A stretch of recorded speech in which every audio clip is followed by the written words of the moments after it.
1. I was around 12 years old. Me and my friend were in the mountains. Can't recall the name of the village, situated in the Czech Republic. We were on a hike and stumbled upon an old military station and bunker, just left there after World War II. We went home for flashlights and came back just before the sun was out. We went in and it had like 2 or 3 floors underground, maybe more, with a 40-meter well full of frozen water on the ground floor. We decided to go down and explore. First floor, nothing unusual, just empty concrete spaces. We went another floor down, and I saw some things on the ground that looked like dead rats from a distance. Friend was like, okay, they died because of something. It's great, let's go. I laughed it off, and went to take a closer look. There were bats, about 10 of them, just laying down, dead. They weren't like violently smashed or anything, no blood, as if they were just sleeping, not even rotten or decaying. I poked one with my leg, and the thing just rolled over. I started to get a little scared, but eager to explore more. My friend was basically half the stairs up at this point, nervous laughing, saying, yeah, we should really go. I have a bad feeling or something like that. I was almost pulled to explore more. Half of me knew this isn't right, but I ignored him and went down again. I was halfway there, and suddenly I got sick in my gut. That feeling that is screaming at you, the adrenaline.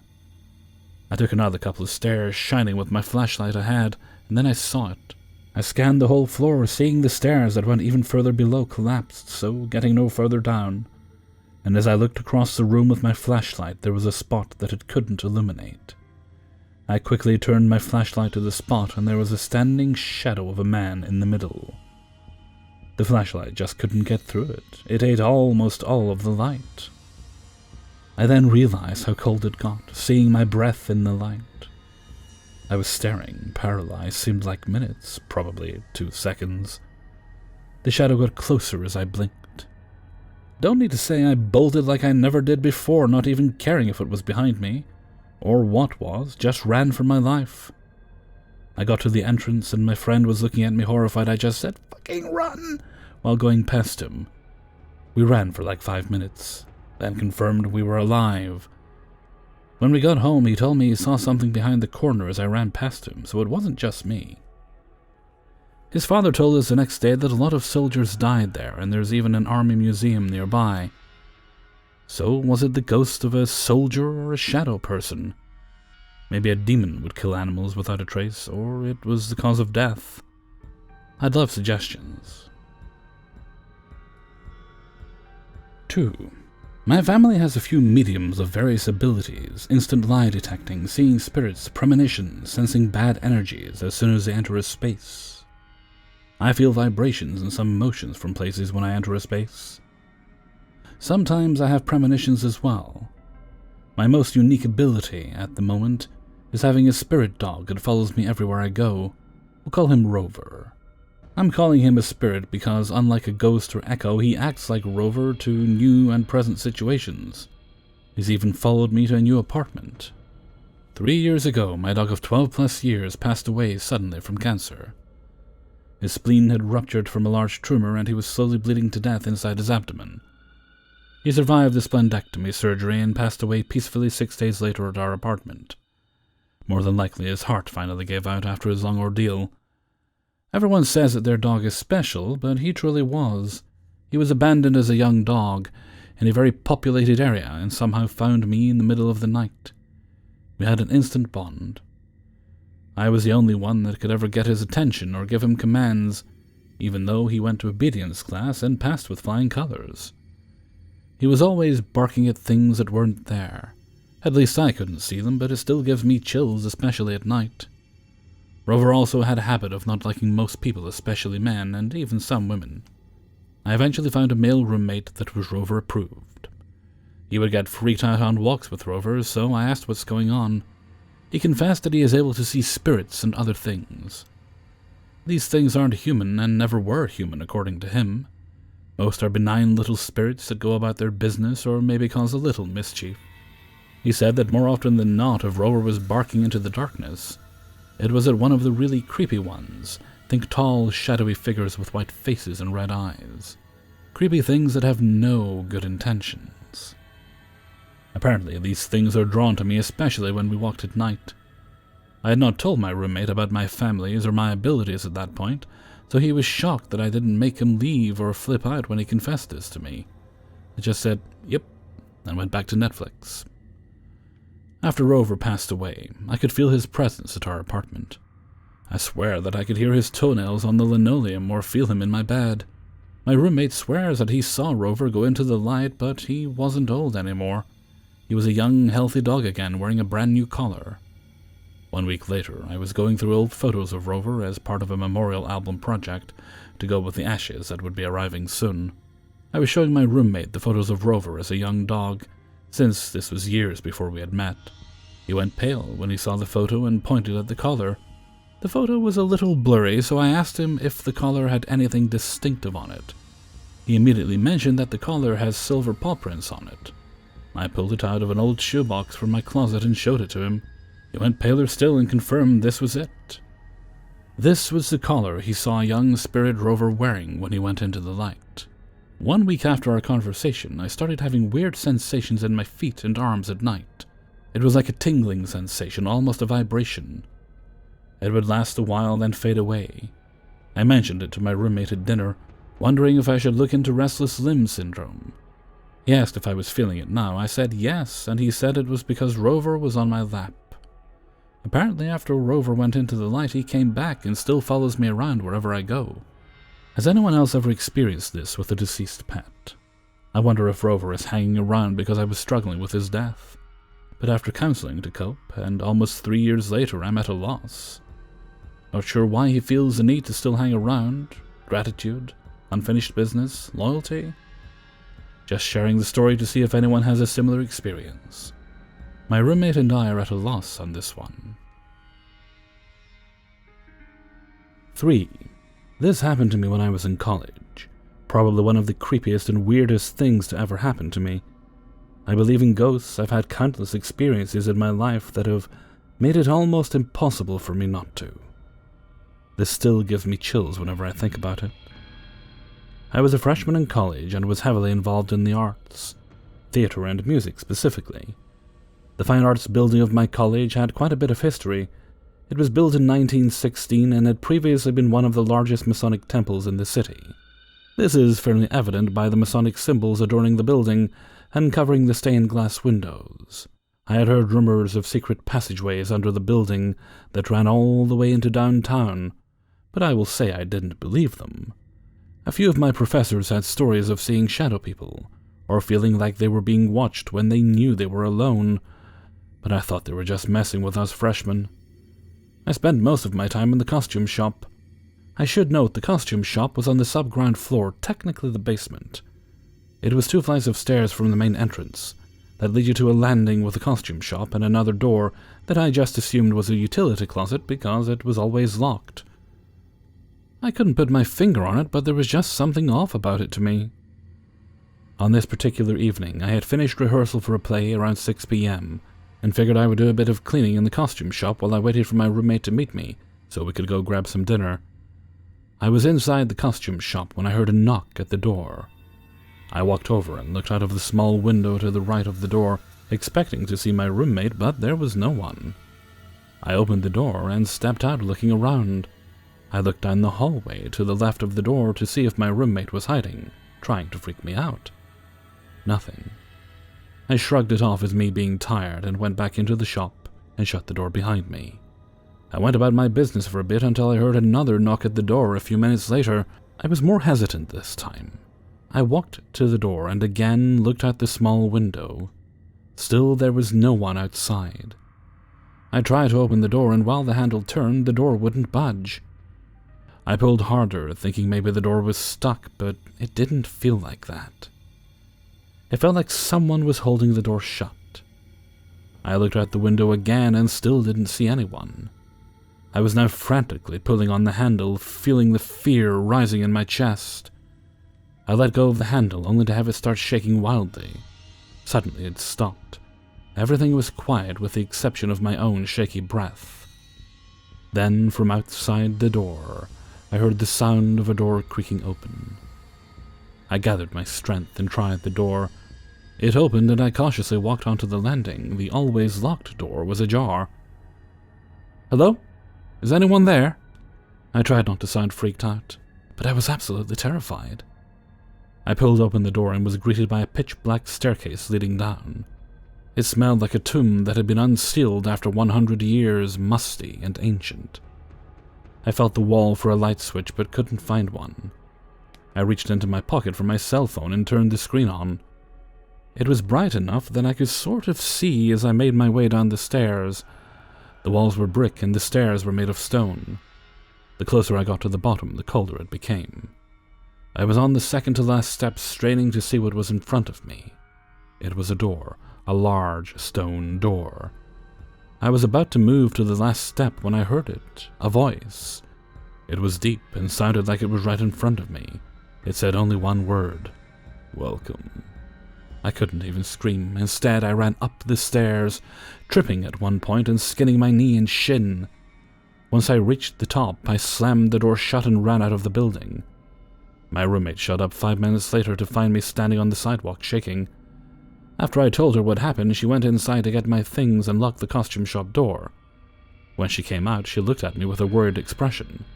"That door was wide open when I went to get your stuff. Are you sure you closed it?" I just nodded my head. We walked home and didn't really talk more about it.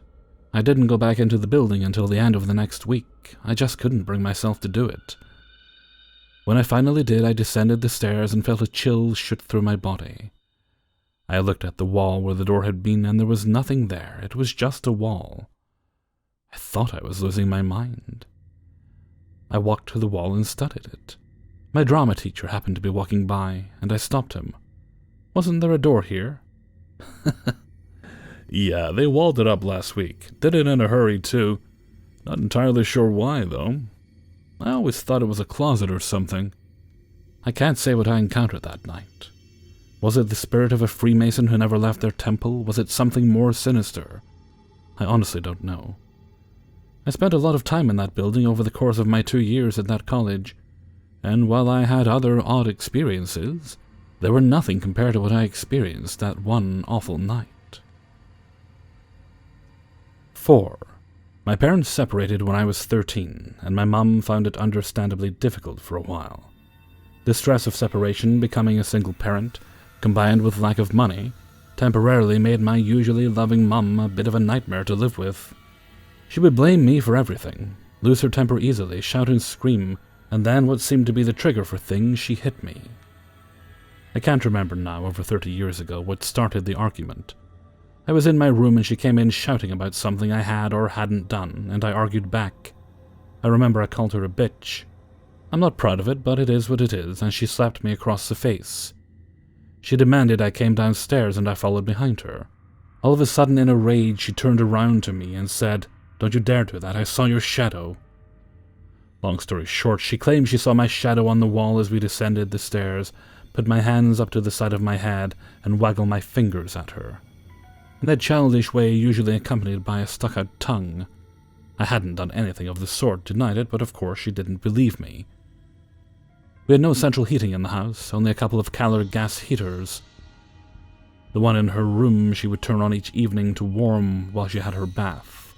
The next night she came into my room angry that I had turned it off while she was in the bathroom. Of course, once again, she didn't believe that I hadn't. The next night was the same, only this time the fire was turned off, the light turned off, and the bedsheets messed up. This kept escalating over the next few weeks. Things went missing, got moved, or broken. Lights she left on got turned off, the TV would switch off when she left the room. She would put dinner in the oven and come back to it turned off. I never did any of these things. I never experienced anything. Until one night, laying in bed, something was knocking on the top of my wardrobe. I used my bunk bed ladder to climb up and see, but every time I looked over the top, it would stop. I tried changing position of my ladder and trying to surprise whatever it was, but every time I looked over the top, it would stop. Then there was an almighty bang, and the flying kites I had pinned to my bedroom wall for decoration all came down. My mum came running into my room, crying, saying she couldn't take it anymore, that the paintings in her room had just come down. She kept saying she was sorry and that she knew she'd been mean, that it wasn't me, but I could make it stop. I told her I didn't know what was happening, but that it was okay. I knew she was stressed and sad, and that it would get better. Pretty much from that night, things went back to normal. I have over the years seen and experienced a few things that I can't explain, but nothing like that. I always felt something or someone was angry at my mum for the way she was behaving, and inadvertently got me into more trouble by punishing her. My mum and I now have a good relationship. 5. I, 35 female, am not a religious or spiritual person, so the few people in my life who I have told these experiences to are surprised that I would ever say that I saw such a thing, or believe shadow people could exist. I'm a logical person and I do consider myself a skeptic, even though I know what I saw and I know that it really happened. Maybe it's just that I tend to be skeptical about most things. I will as briefly as I can describe a little history of the house, and the changes my family made to it because I believe it applies to what I experienced. History. I am originally from a small farming town in Washington state. My parents bought a ranch-style house in this town in the early 1980s, and we lived there until early 1993. The house was built in the mid-1950s and was known as a party house in the 1970s when my parents were in high school. My parents did a lot of work on the house as it was a little run down when they bought it. There were many holes punched in the walls and doors, the original hardwood floors were in rough shape, and the family room and original master bedroom had disgusting torn brown and lime green shag carpeting. The original master bedroom had also wood paneling on the walls. We tore out all the paneling and replaced the horrifying shag carpets with vinyl and new carpeting and renovated the bathrooms. The main change that my parents did to the house was they added a new master bedroom to the back of the house, and converted the old master bedroom into a large laundry room and sewing and crafts room for my mom. The new master bedroom was added on the other side of the master bedroom from the original master turned laundry room. I mention all of this because during college, I mentioned what happened in this house to a friend of mine who was really into the paranormal, and he suggested that the renovations that my parents did, in combination with it being a former party house where there had been drug use and possible violence, stirred something up. So, one side of the house was set up as follows. From the front to the back, family room, the new laundry room, the master bathroom, then the new master bedroom at the back. The kitchen was to the right of the family room if you were facing the door to the laundry room, and could be partially seen from the family room. So now to my experiences. The Void Man. I do not know how old I was when I first saw it or how old I was when I last saw it. I lived in the house until just before my 8th birthday. I was between 5 and 7 years old, that much I know. I mostly saw it when I was in the family room. It would stand perfectly still in the doorway from the family room to the laundry room. It seemed to be staring at me, but it had no eyes. It was a pitch-black void with the shape of a human. There were no discernible facial or other bodily features on it. It was a body with a head on top. The outline of the body appeared to be slightly fuzzy or misty. I would say it was over 6 feet tall. I should mention that no one who lived in the house was that tall. My mom is maybe 5'3", my dad is 5'7", and my brother was a toddler at this time, so it couldn't be me misremembering any of them. I would just stand there and stare back at it. I felt frozen and didn't know what to do or say. I felt like I couldn't speak if I wanted to when it was there. I remember feeling a sinking feeling when I saw it. I have one distinct memory of staring at it in the doorway to the laundry room, and I could see my mom working in the kitchen. She was standing at the stove and could have seen it if she had turned her head to the right. She did not notice it. I named it the Void Man at some point. Staring at it was like staring into a deep void that would swallow me up. I don't remember feeling fear exactly. When I saw the full shadow person, it was more I couldn't feel anything. That was not the case for the other way I would see it. It would like to peek its head around the door frames at me. It would do it several times in rapid succession. That would terrify me. I think maybe that was its intention. I would usually go running off to my room or go find my mom. I would only ever see the Void Man in the laundry room, never in any other room in the house. I only ever saw the full body of the Void Man from the family room looking into the laundry room. But it would peek its head out at me from both of the laundry room doors, the one leading into the family room and the one leading into the master bedroom. If my parents ever saw anything, they have never mentioned it, and I have never mentioned it to them. I'm sure there are those out there that will say, "You were very young, you must be remembering wrong, or you made it up at some point, and then it became real to you over time." I wish this was the case, I really do. But I remember the Void Man very vividly. I know that I saw this thing, whatever it was. We moved out of that house in 1993 and moved into the one we had built. I have never seen anything like what I did in that house ever again, but the experience has followed me for my whole life. I have a nervousness about open doors and what I might see on the other side. Hey everybody, Hellfreezer here, and thank you very much for listening to 5 True Paranormal Stories, episode 192. And thank you very much to everybody who allowed me to use their stories in this video.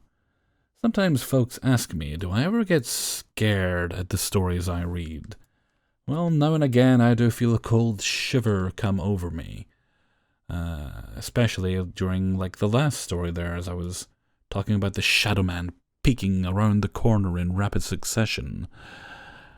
Partly because in my room there's a bit of a hallway that makes my bedroom sound more luxurious than it actually is. It's not incredibly big, it just seems to be the biggest room in the house, because it's got this just a few feet of hallway.